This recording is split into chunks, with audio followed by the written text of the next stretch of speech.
तो हम लोग करंट का चैप्टर कर रहे हैं. So will continue where we left yesterday.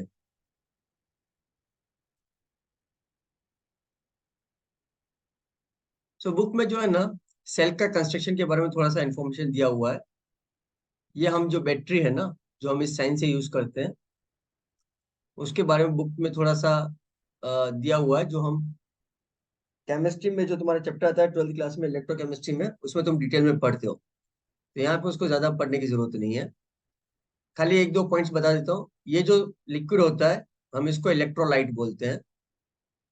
Electrolyte बोलते हैं. तो इसमें क्या होते हैं, दो आयन्स होते हैं. एक पॉजिटिव आयन होगा और एक नेगेटिव आयन होगा. और फिर इसमें दो इलेक्ट्रोड होते हैं, मतलब दो रॉड्स होगी मेटल्स की, जिसको एक को बोलते हैं कैथोड और एक को बोलते हैं एनोड.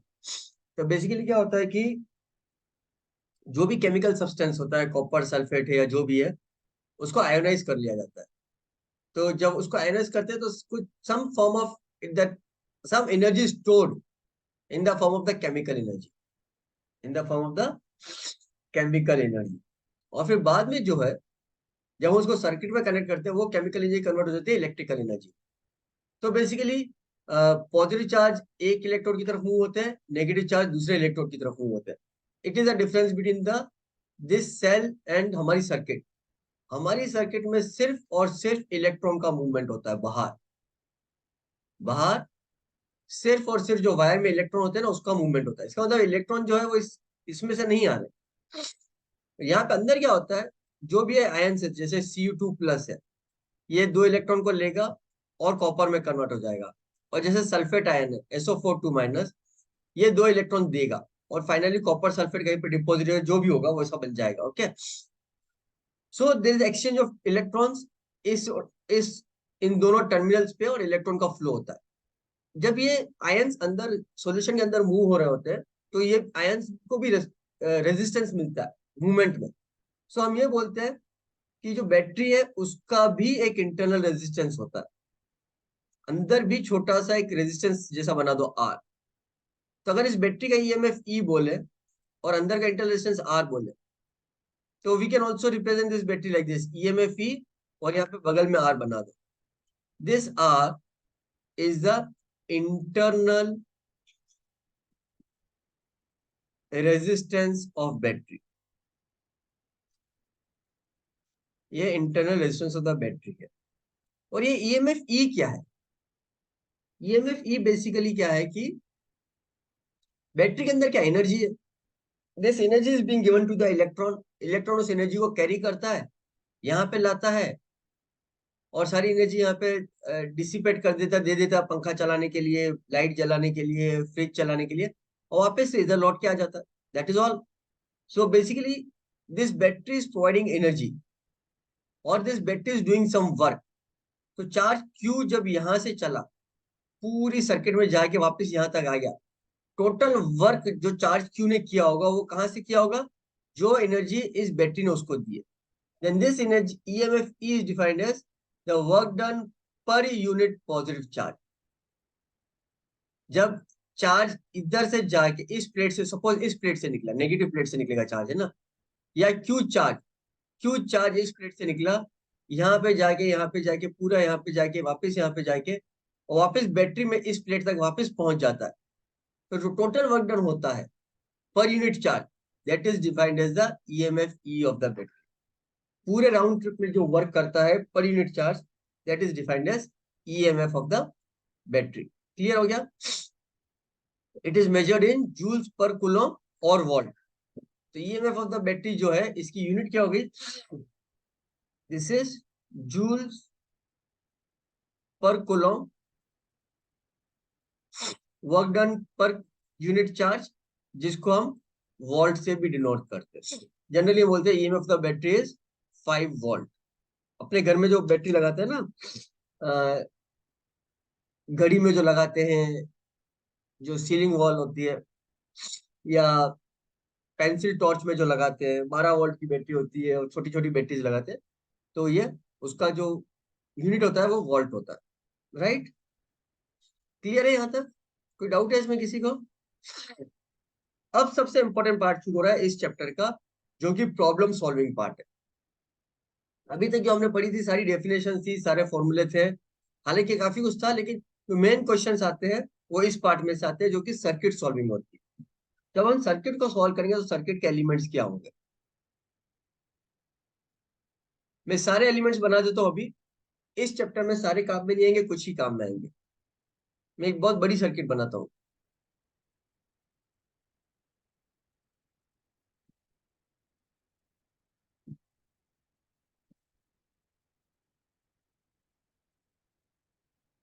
यही सारे एलिमेंट्स हमें इसमें काम में लेने वाले हैं। पहला एलिमेंट है बैटरी, जो भी मैंने बताई, जिसका कुछ काम नहीं है, एनर्जी देने का काम होता है। और ये जो है, ये है कनेक्टिंग वायर्स। हम मान के चलते हैं कनेक्टिंग वायर्स का रेजिस्टेंस जीरो होता है। कनेक्टिंग वायर्स का रेजिस्टेंस क्या होता है? जीरो होता है। आइडियली कभी ऐसा होगा नहीं कि जीरो रेजिस्टेंस का वायर मिल जाए, पर हम मान लेते हैं। एंड दिस इज रेजिस्टेंस, इसको बोलते हैं रेजिस्टेंस, जिसको आर से डिनोट करते हैं। एंड दिस इज कैपेसिटर, जिसको सी से डिनोट करते हैं। एंड दिस इज इंडक्टर, जिसको एल से डिनोट करते हैं। कैपेसिटर हम लोग पढ़ चुके ऑलरेडी। इंडक्टर का भी हम लोगों ने एसी एसी वाले चैप्टर में बेसिक इंट्रोडक्शन कर लिया ऑलरेडी। रेजिस्टेंस भी पढ़ चुके हैं हम। अब हम सर्किट सॉल्व करना सीखेंगे। ओके, सर्किट सॉल्व करना सीखेंगे, जो इनफैक्ट तुम लोगों को आता है। Conducting wires, for practical purpose the resistance of the conducting wire is zero, जैसा कि मैंने बोला। Resistance, then cell which is used to provide steady current in the circuit. The current flows from the positive terminal to the negative terminal in the circuit. If the current flows in the opposite direction, the cell is being charged. ये cell अगर ऐसा बना हुआ है, bye convention ये battery का positive terminal होता है और ये बैटरी का नेगेटिव टर्मिनल होता है। And the current flows in the circuit from the positive terminal to the negative terminal by convention. Actually तो, and so by convention the direction of flow of the current, direction of flow of current is direction of movement of positive charge. Okay, and that is only coming from convention. ये कहां से आ रहा है? Bye convention. क्यों bye convention बोलता हूं? क्योंकि actually conductor में तो पॉजिटिव चार्ज मूव ही नहीं करता है। कंडक्टर में एक्चुअली क्या मूव करता है? कंडक्टर में एक्चुअली इलेक्ट्रॉन मूव करता है। So it's basically what is happening is the electrons are moving in this direction. और जो करंट एक्चुअली बन रहा है ना, वो इलेक्ट्रॉन की वजह से बन रहा है कंडक्टर के अंदर। लेकिन हम लीगेसी की वजह से मान के चलते हैं कि direction of the flow of current जो है, वो positive terminal of the battery से negative terminal of the battery की तरफ है, which is actually opposite to the movement of the direction of the electron. ठीक है, तो अगर किसी सर्किट में करंट ऐसे मूव हो रहा है, अगर करंट ऐसे आ गया इस बैटरी के लिए, that means actually this battery is not the source of energy. ये बैटरी एनर्जी प्रोवाइड नहीं करी। This battery is not responsible for producing current. Actually this battery is being charge. This battery is being charge. इसका मतलब क्या हो गया? जैसे कभी कभी क्या होता है, अपनी कार की बैटरी डिस्चार्ज हो जाती है, वीक हो जाती है, तो अपन बैटरी को ले जाते हैं चार्ज करवाने के लिए। तो दूसरी बड़ी बैटरी उस बैटरी के साथ लगा लेते हैं। तो अब दूसरी बड़ी बैटरी जो है ना, वो एनर्जी दे रही है, और वो एनर्जी इस बैटरी के अंदर जाके स्टोर हो रही है। तो अगर ये बैटरी सोर्स ऑफ एनर्जी है, तो 100% जो बैटरी से करंट निकलेगा ना, करंट का डायरेक्शन वो ऐसा हो। ओके, और अगर ऐसा आ गया, जैसा मैंने पीले कलर बनाया, if this is the case, then this means the battery is being charged.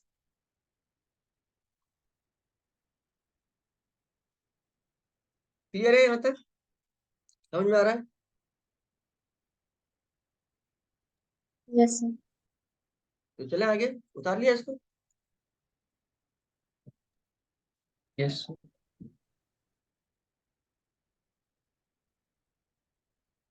Potential difference V in reference to an electric circuit, ठीक है? Potential difference between any two points is defined as the work done in moving a unit positive charge from one point to another point of the circuit. कैसे define करें potential difference?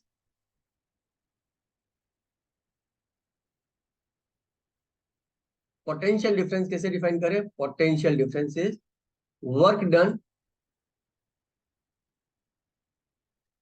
In moving unit positive charge from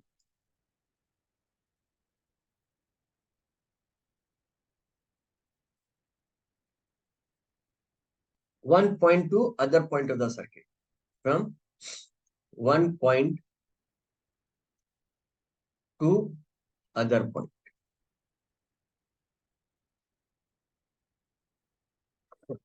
okay, ये define हो रहा है potential difference. तो अगर ये point A है और ये पॉइंट बी है,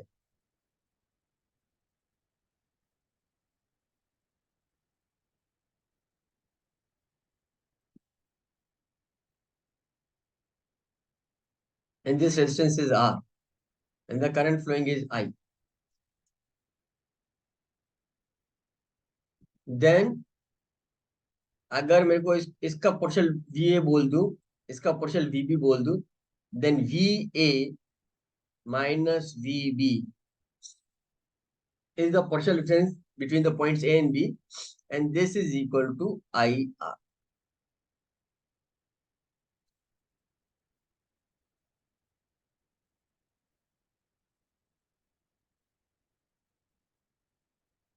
okay,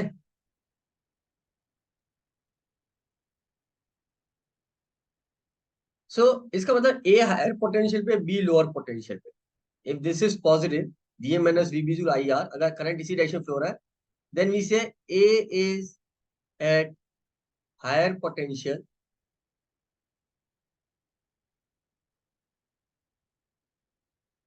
and B is at lower potential. B is at lower potential. ये इसको याद रखना कन्वेंशन को, ये सवाल सॉल्व करने में बहुत काम में आता है। So when you are going from A to B, when you are going from A to B current के डायरेक्शन में, A is at higher potential and B is at lower potential. What we say? There is a potential drop. There is a potential drop. And अगर तुम B से A की तरफ जाओगे इसी circuit में, so when going from A to B, when going from A to B, there is a potential drop. अगर अपन B से A जाएंगे तो क्या हो जाएगा? There is a potential rise. There is a potential rise.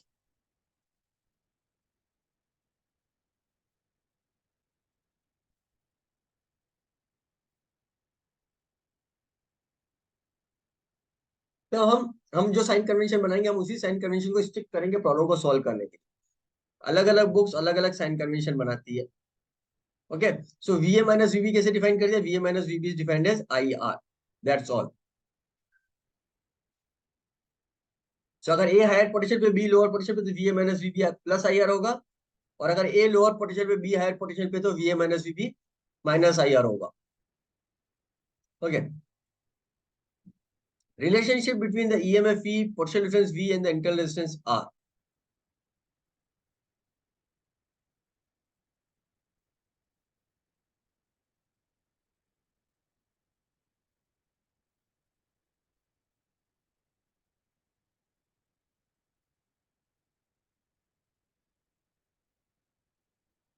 अगर ये रेजिस्टेंस R है सर्किट में, और अगर अपन ये बैटरी लगाई है जिसका EMF E है, और इसका इंटरनल रेजिस्टेंस R है जिसको अपन बाहर लगा देते हैं, and if the current flowing is I in the circuit, then the current will be equal to battery का टोटल EMF कितना है E, और टोटल रेजिस्टेंस जिसको ये हो रहा है वो है R plus R. So E is equal to I into R plus R, which is IR plus I. ये देखो, ये तो अपना एक्सटर्नल अप्लायंस है, पंखा या फ्रिज या जो भी है, लेकिन ये जो है ये बैटरी के अंदर इंटरनल है। ये बैटरी के अंदर, वी नो कि जब भी अगर अपन रेजिस्टेंस के अक्रॉस करंट फ्लो होता है, वहां पे पावर डिसिपेट होता है, हीट एनर्जी डिसिपेट होती है, पोटेंशियल ड्रॉप होता है। इसका मतलब ये वाला जो टर्म है, I into small R, this is work done on resistance R, जो कि हमारे को कुछ यूजफुल आउटपुट तो मिल ही नहीं रहा है। हमारा यूजफुल आउटपुट तो खाली यहाँ पे है ना, ये तो वेस्टेज हो रहा है। So this is happening inside the battery, this is happening inside the battery. हम ये अज्यूम करते हैं कि बैटरी इतना वर्क दे रहा है हमारे को। हम ये अज्यूम करते हैं कि बैटरी इतना वर्क दे रहा है पर यूनिट चार्ज। लेकिन एक्चुअली क्या हो रहा है, ये वाला जो वर्क है ना, ये तो बैटरी के अंदर ही खत्म हो गया। तो हमारे को जो मिला वर्क, वो क्या मिला, E minus I R, which is equal to I are.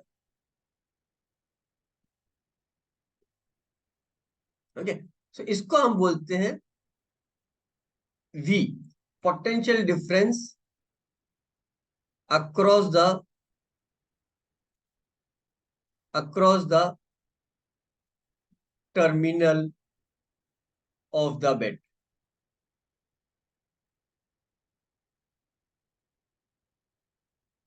Ideally the potential difference across the terminal of the battery should be EMF ई।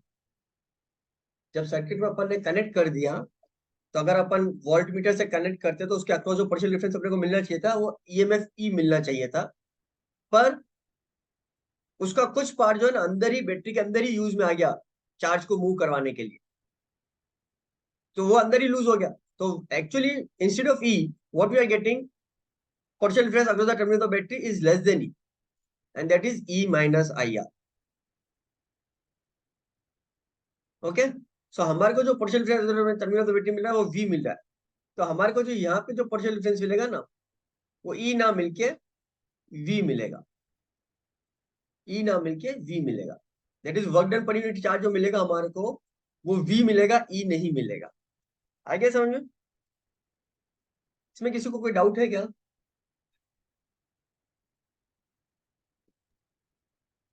हाँ सर।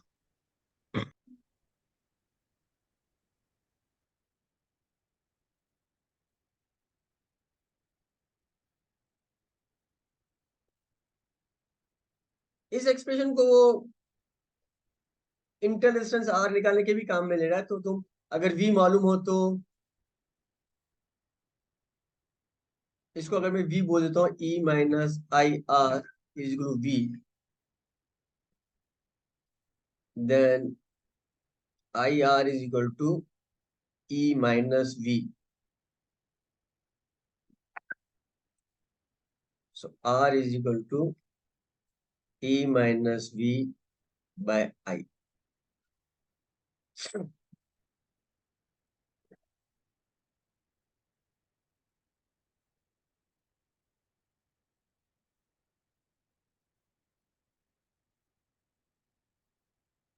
ओके, यहाँ पे एक नई टर्म बोला एक्स, इंटरनल ड्रॉप। ये जो आई आर जो है ना, जिसको मैंने, हाँ मैंने बोलते ना, work done on the resistance R inside the battery, तो हमने इसको एक नया टर्म ही बोल दिया, इंटरनल ड्रॉप, या potential drop inside the battery, internal drop, जिसको एक्स से भी डिनोट कर दो। तो इसी क्वेश्चन को ये भी लिख सकते हो, E minus X is equal to we.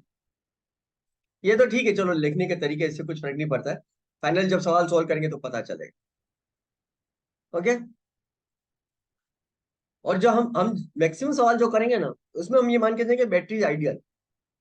हम मैक्सिमम सवाल जो करते हैं उसमें मान के चलते हैं battery is ideal battery. Ideal battery मतलब R is equal to zero. हालांकि ऐसा होता नहीं है, कभी भी आर जीरो नहीं होता है। बैटरी में कुछ ना कुछ इंटरनल रेजिस्टेंस हमेशा होगा, और उसको एक्सटर्नल रेजिस्टेंस जैसे ट्रीट करके सवाल को आराम से सॉल्व कर सकते हो। तो अगर बैटरी से करंट विड्रॉ कर रहे हैं हम लोग, then you can always see that V will be less than I, V will be less than E when battery is discharging, battery is discharging. और जब बैटरी चार्ज हो रही होगी, बैटरी इज चार्जिंग, उसमें केस में क्या हो जाएगा, V will be greater than E। ये कौन सा केस है, जब करंट ऐसे जाएगा। इस केस में जो V हो जाएगा ना, वो E प्लस IR हो जाएगा।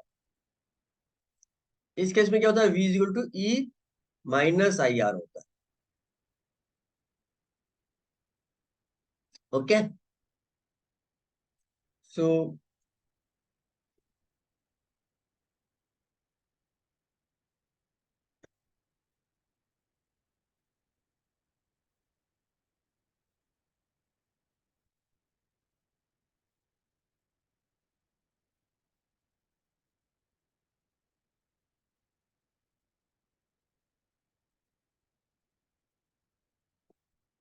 When the cell is in an open circuit, बहुत इंपॉर्टेंट है। ओपन सर्किट क्लोज सर्किट तो बार बार काम में आएगा तुम्हारा। ओपन सर्किट का क्या मतलब,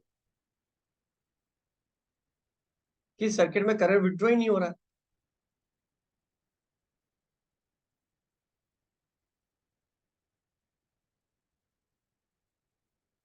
अगर ये सर्किट कंप्लीट ही नहीं होगी तो करंट का फ्लो ही नहीं होगा, इलेक्ट्रॉन मूव ही नहीं कर रहे। इन दैट केस अगर हम इसके अक्रॉस जो पोटेंशियल डिफरेंस निकालेंगे V, वो क्या था, V is equal to E minus IR।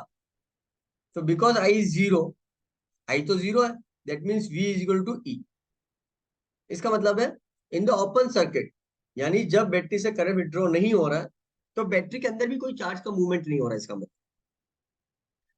तो जब बैटरी से करंट मूवमेंट नहीं हो रहा है, ओ जब बैटरी से करंट फ्लो नहीं हो रहा है, then the potential difference across the terminal of the battery is the same as the EMF of the battery. This is known as open terminal या open circuit.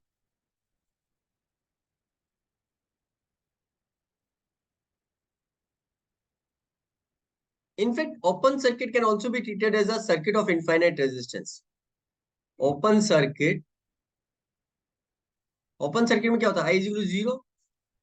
अपन I को क्या बोलते हैं, I is equal to V/R।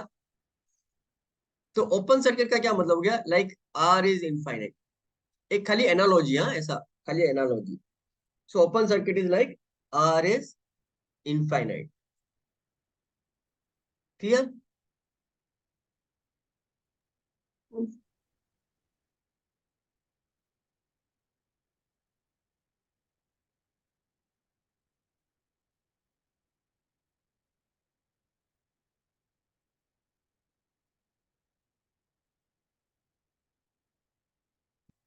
When a real cell is short circuited, the current from the cell is maximum and the terminal voltage is zero. Short circuit करने का क्या मतलब होता है, कि दो पॉइंट को एक कनेक्टिंग वायर से जोड़ देना। शॉर्ट सर्किट का क्या मतलब होता है,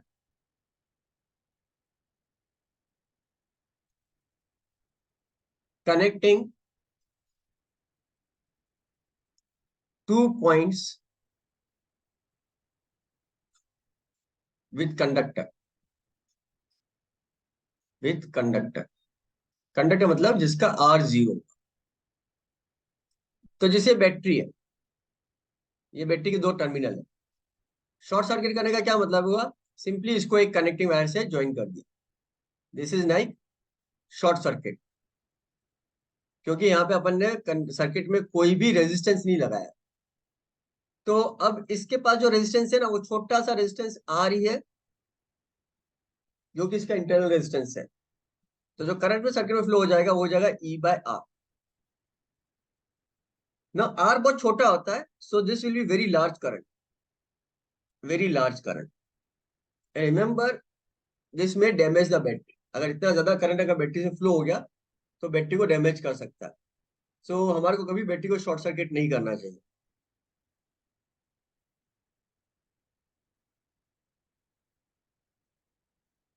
ओके, कभी घर में करके मत देखना। बट ये जो होता है ना अपने ये सॉकेट, ये 3 पिन सॉकेट होता है, इसमें हम हमेशा एक वो लगाते, डिवाइस लगाते, या तो आयरन अटैच करते हो या फ्रिज का डालते हो। तो बेसिकली ये तुम्हारे पॉजिटिव नेगेटिव टर्मिनल जैसे होते हैं ना। अगर तुमने खाली एक कनेक्टिंग वायर लिया और कनेक्टिंग वायर को इधर से इधर कनेक्ट कर दिया, इट्स समथिंग लाइक तुमने इसको शॉर्ट सर्किट कर दिया। इट्स समथिंग लाइक तुमने इसको शॉर्ट सर्किट कर दिया। और मैंने क्या बोला, शॉर्ट सर्किट करोगे तो बहुत ज्यादा करंट फ्लो होगी, इस वायर में बहुत ज्यादा करंट फ्लो हो जाएगी। अब तुम्हारा घर पे बाहर जो है ना, ये एमसीबी डिवाइस लगे हुए होते हैं, है ना। इसका काम क्या होता है, to prevent large current in the circuit, ताकि डैमेज नहीं हो जाए। तो जैसे ही तुमने अगर ऐसा शॉर्ट सर्किट किया, और अगर तुम्हारे घर में बाहर अच्छे से एमसीबी डिवाइस लगा हुआ है, तो बिकॉज ये शॉर्ट सर्किट करने से तो क्या है, रेजिस्टेंस जीरो, तो लार्ज करंट फ्लो होना चाहिए सर्किट में, and this device will prevent the large flow of current in the circuit. तो ये डिवाइस जो है ना ट्रिम हो जाएगा, ये डिवाइस एमसीबी ट्रिम हो जाएगी, और तुम्हारे घर की लाइट चली जाएगी। फिर तुम घर पे बाहर जाके वापस अपना डिवाइस ऑन करो। अगर ये नहीं लगा हुआ होता सपोज, और अगर सर्किट में लार्ज करंट फ्लो होती, तो तुम्हारे घर की वायरिंग डैमेज हो सकती है, दूसरे जो अप्लायंसेस चल रहे हैं वो डैमेज हो सकते हैं उससे। आया समझ में प्रैक्टिकल यूज शॉर्ट सर्किट क्या होता है। हाँ सर। ये उतार लिया, ये आगे चले। Yes sir.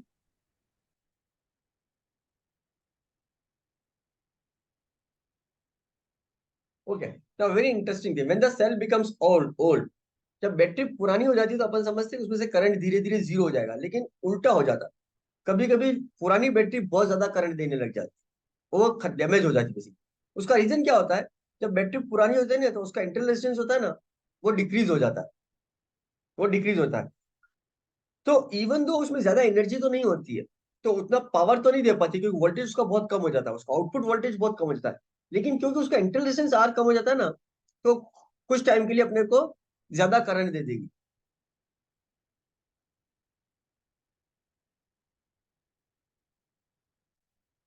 As compare to new one. Actually यहाँ पे as compare to new one, तो when the cell becomes old, sometimes it gives larger current as compared to the old battery, new battery, because of the decrease of the internal resistance of the cell.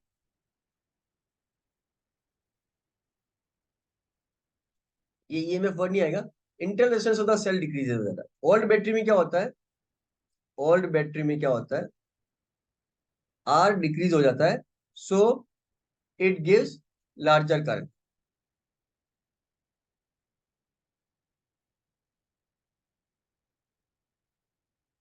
Remember, थोड़ा सा अजीब सा लगता है यहाँ पे, but we are not withdrawing current from the battery. हम battery से करंट नहीं लेते, हम बैटरी को पावर का सोर्स बोलते हैं।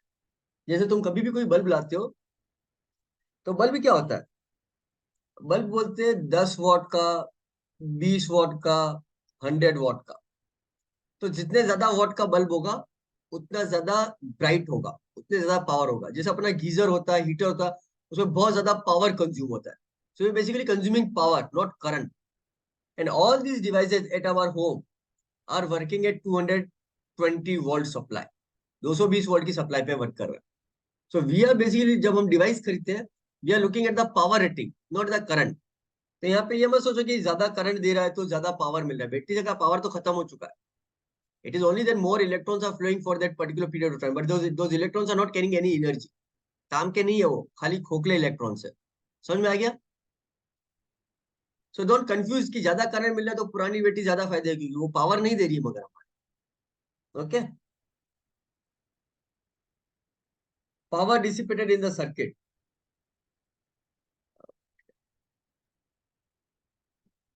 ओके, सो ये पूरा डेरिवेशन कुछ काम का नहीं है, खाली जो मैं बता रहा हूँ वो देख लो। अगर ये सर्किट है, इसका रेजिस्टेंस आर है, ये बैटरी ई है, जिसका ईएमएफ ई है, इसका इंटरनल रेजिस्टेंस आर है, then the current flowing in the circuit is I is equal to E upon R plus R. Then what is the power delivered here? हमारे को इधर कितना पावर मिलेगा? Power is equal to I square R, which is equal to E upon R plus R का whole square into R. This is the power not given by the battery. This is the power dissipated on resistance R. कुछ power इसके across भी dissipate हो जाएगा ना, I square R, ये वाला power, but this is of no use to अस।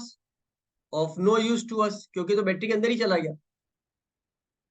तो हम क्या चाहेंगे, हम तो इस पावर को मैक्सिमाइज करना चाहेंगे, हम तो इस पावर को मैक्सिमाइज करना चाहेंगे। हमने बैटरी ई लगा दी, तो ये ई और आर तो हमारे कंट्रोल में नहीं है, हम तो खाली एक्सटर्नल रेजिस्टेंस आर लगा रहे हैं। We want maximum power here, we want maximum power here, we don't want maximum voltage, we don't want maximum current. हम कौन सा आर चूज करें कि we want maximum power here for this given battery. So we want maximum P from given battery. Given battery मतलब battery तो change नहीं कर सकते हो, तो तुम्हारे हाथ में क्या चेंज करना है, इस रेजिस्टेंस को चेंज करना है। सो तुम्हारा वेरिएबल क्या हो गया, आर चेंज हो गया।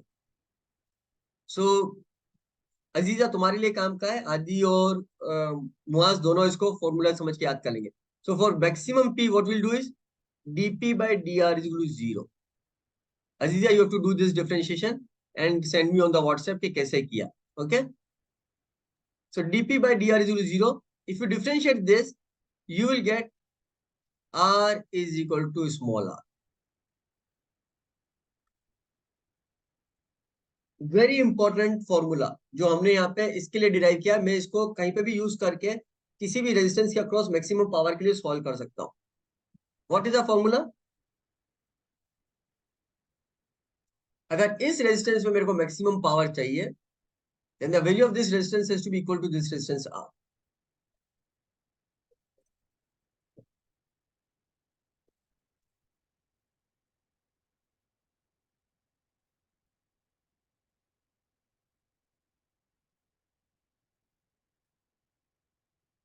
आ गया समझ में?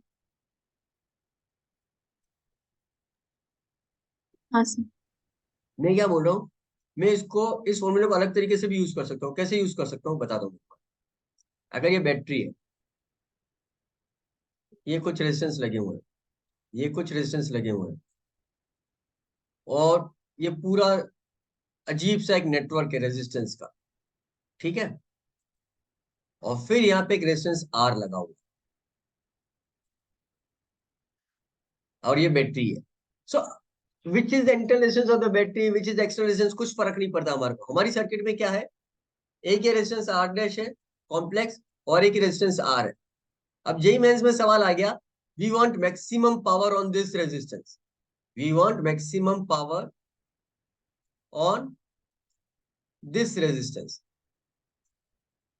बस इतना ही सवाल आया। तो हमारे लिए ये जो है आर डैश, ये हमारे लिए वो जो आर नहीं है बैटरी वाला, वो उसके जैसा बिहेव कर रहा है। जो भी है, एक आर जिस पर हमें मैक्सिमम पावर चाहिए और बाकी दुनिया भर के आर को मिला के हमने, देन अगर इस रेजिस्टेंस में मैक्सिमम पावर चाहिए then this R is equal to R dash. अगर ऐसा है तो तुम्हारे को इस रेजिस्टेंस में मैक्सिमम पावर मिल जाएगी। सो सवाल तो बेसिकली हमने ये सॉल्व किया था कि एक्सटर्नल रेजिस्टेंस आर क्या होना चाहिए इस बैटरी के लिए, तो आंसर आया था small R is equal to capital R, और हमने इसको इस सवाल को सॉल्व करने के लिए यूज में ले लिया। सो फॉर्मूला बहुत सिंपल है, उसको यूज करना है एक इनोवेटिव तरीके से, उसको यूज करने आना चाहिए। Clear?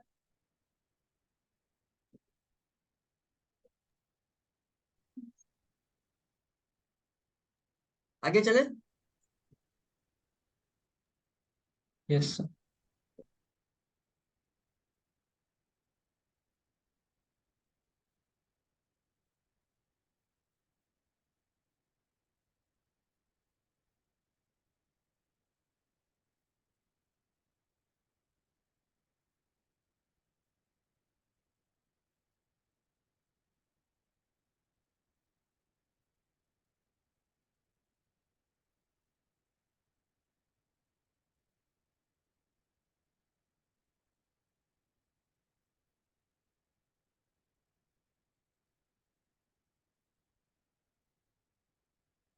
This rule is known as maximum power transfer theorem, and the power transfer to the load R। तो उस केस में पावर कितना हो जाएगा? ओके, सो अगर ये R है और ये R है, and if maximum power P max कब होगा, when R is equal to R। वो P मैक्स की वैल्यू क्या होगी वो भी बता देते हैं अपन। P मैक्स की वैल्यू हो जाएगी E स्क्वायर अपॉन 4R। अगर इसका ईएमएफ ई है, या कभी कभी इस सिंबल से डिनोट करते हैं, या पोटेंशियल डिफरेंस वी भी लिख लो, this is the EMF of the battery, किसी भी सिंबल से लिखो। ये ई कभी कभी इलेक्ट्रिक फील्ड के लिए भी यूज होता है, तो अल्फाबेट है, कहीं पे भी जहां तुम चाहो यूज कर सकते हो। This is EMF of the battery, and are over the class here only. Okay.